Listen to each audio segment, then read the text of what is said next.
മൂത്ര സംബന്ധമായ രോഗമുള്ളവർ നമുക്കിടയിൽ ധാരാളമുണ്ട്. ചില ആളുകൾക്ക് മൂത്രം ഒഴിക്കാനുള്ള ബുദ്ധിമുട്ടായിരിക്കാം അവരുടെ രോഗം.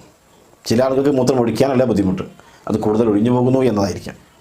ചിലവർക്ക് നിസ്കാര സമയത്തും അല്ലാത്തപ്പോഴൊക്കെ മൂത്രം ഇങ്ങനെ ഉറ്റി വീഴുന്ന പ്രശ്നങ്ങൾ, ഒരു യാത്ര പോലും ചെയ്യാൻ പ്രയാസമുള്ള ആളുകൾ. ചില ആളുകൾക്ക് 5-10 മിനിറ്റ് കഴിയുമ്പോൾ അല്ലെങ്കിൽ അരമണിക്കൂറിനുള്ളിൽ ഇങ്ങനെ മൂത്രയിച്ചുകൊണ്ടിരിക്കുന്ന ഒരു അസുഖമുള്ളവർ. ഇങ്ങനെ ധാരാളം ആളുകൾ നമുക്കിടയിലുണ്ട്. മൂത്രം തീരെ പോകാത്തവരും പോകുന്നവരും പോയിട്ട് കൂടുതലായതും ഇങ്ങനെ തുടങ്ങി പല രൂപത്തിലും മൂത്ര സംബന്ധമായ രോഗങ്ങൾ ഉള്ളവർ നമുക്കിടയിലുണ്ട്. എൻ്റെ ഈ വീഡിയോ നിങ്ങൾക്ക് ഇഷ്ടമായിട്ടുണ്ടെങ്കിൽ നിങ്ങൾ ഷെയർ ചെയ്യാൻ മറക്കാതിരിക്കുക. അതേപോലെ തന്നെ ലൈക്ക് അടിക്കാനും മറക്കാതിരിക്കുക. നിങ്ങളുടെ ഓരോ പ്രോത്സാഹനവുമാണ് ഇത്തരം നല്ല വീഡിയോകൾ നിർമ്മിക്കാൻ എനിക്ക് കൂടുതൽ പ്രചോദനം നൽകുന്നത്. ഓരോരുത്തരും വിഷയങ്ങൾ കേട്ട് മനസ്സിലാക്കുന്നു എന്നറിയുമ്പോൾ വല്ലാത്തൊരു സന്തോഷമാണ്.